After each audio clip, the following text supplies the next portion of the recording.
আজকের আধুনিক বিশ্বে সামরিক সক্ষমতা কেবল অস্ত্রের সংখ্যার উপর নির্ভর করে না, নির্ভর করে সেই অস্ত্রের গুণগত মান এবং যুদ্ধক্ষেত্রে সেগুলোর সম্মিলিত কার্যকারিতার উপর।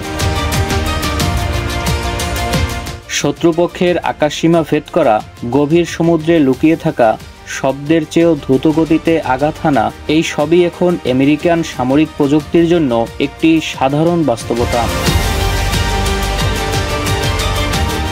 বিশ্বের যে কোনো প্রান্তে যে কোনো পরিস্থিতিতে আঘাত হানা এবং শত্রুকে প্রতিরোধ করার এই ক্ষমতা আমেরিকাকে বিশ্বের অন্যতম সামরিক শক্তিতে পরিণত করেছে। চলুন আমরা সেই অত্যাধুনিক মার্কিন অস্ত্রগুলো দেখে আসি।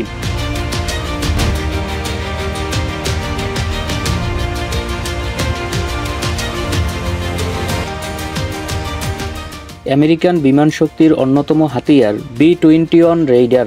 এটিকে বিশ্বের প্রথম ষষ্ঠ প্রজন্মের বিমান হিসেবে বিবেচনা করা হচ্ছে। এই বিমানটি হলো একটি অত্যাধুনিক লং রেঞ্জ স্ট্র্যাটেজিক বোমারু বিমান।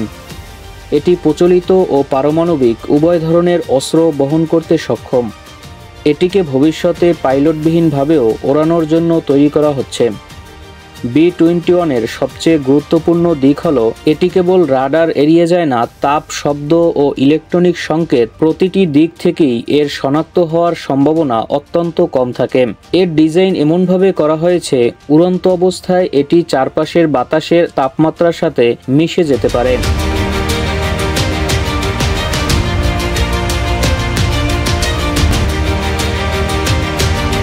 এই বিমানটি অত্যন্ত সুরক্ষিত আকাশসীমার গভীরে প্রবেশ করতে পারে এবং সেখানে স্ট্রাইক মিশন চালানোর পাশাপাশি গোয়েন্দা তথ্য সংগ্রহ, নজরদারি এবং ইলেকট্রনিক ওয়েলফেয়ার বা সংকেত জ্যামিংয়ের মতো কাজ করতে পারে।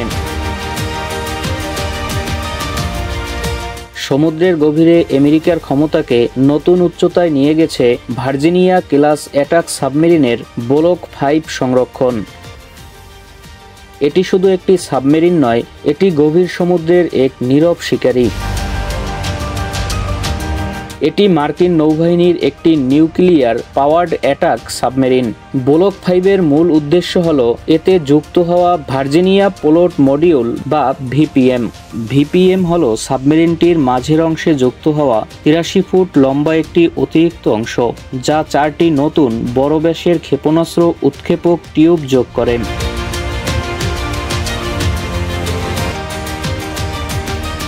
এই VPM এর বিশেষত্ব হল প্রতিটি টিউবে 7টি করে টমাহক ক্রুজ ক্ষেপণাস্ত্র থাকতে পারে। এর ফলে ব্লক 5 সাবমেরিনের মোট ক্ষেপণাস্ত্র ক্ষমতা 12টি থেকে বৃদ্ধি পেয়ে 40টি পর্যন্ত হয়েছে। মার্কিন বিমান বাহিনী এবং তার মিত্র দেশগুলোর আকাশ প্রতিরক্ষার মেরুদণ্ড হল F-35 লাইটনিং II। এটি শুধু একটি স্টেলথ ফাইটার জেট নয়, এটি একাধারে একটি উড়ন্ত কম্পিউটার, একটি সেন্সর নেটওয়ার্ক হাব এবং যুদ্ধক্ষেত্রের কোয়ার্টারব্যাক। এটি একটি একক ইঞ্জিন বিশিষ্ট সুপারসনিক মাল্টিরোল স্টিলথ স্ট্রাইক ফাইটার। এটি বিশ্বের একমাত্র 5ম প্রজন্মের ফাইটার জেট, যা ব্যাপকভাবে উৎপাদন ও ব্যবহৃত হচ্ছে। বিশ্বের অন্য কোনো ফাইটার জেটে, এমনকি রাশিয়ার Su-57 বা চীনের J-20তেও F-35 এর মতো একই স্তরের সেন্সর ফিউশন এবং কম্পিউটিং পাওয়ার নেই। এটি শুধু উড়ন্ত অবস্থায় শত্রুর উপর আঘাত হানতেই নয়, বরং নিজের উপস্থিতি গোপন রেখে শত্রুর প্রতিরক্ষা ব্যবস্থাকে নিষ্ক্রিয় করতে এবং অন্যান্য পুরনো প্রজন্মের বিমানকে সুরক্ষা দিতেও সক্ষম।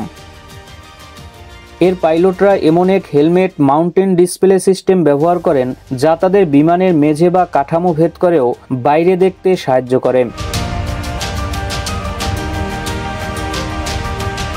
হাইপারসনিক অস্ত্র হলো সামরিক প্রযুক্তির পরবর্তী ধাপ। এই অস্ত্রগুলি শব্দের গতির থেকেও 5 গুণেরও বেশি গতিতে ভ্রমণ করতে পারে, যা এদেরকে প্রচলিত ক্ষেপণাস্ত্র প্রতিরক্ষা ব্যবস্থার জন্য প্রায় অপ্রতিদ্বন্দ্বী করে তোলে।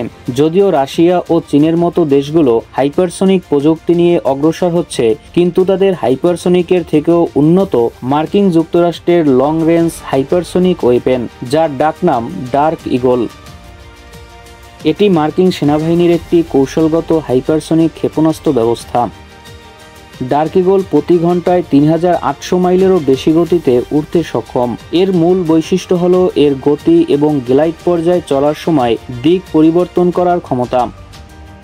এই গতি এবং কৌশলগত পরিবর্তনশীলতার কারণে বর্তমান সময়ের যে কোনো ক্ষেপণাস্ত্র প্রতিরক্ষা ব্যবস্থা এটিকে কার্যকরভাবে আটকানোর ক্ষমতা রাখে না।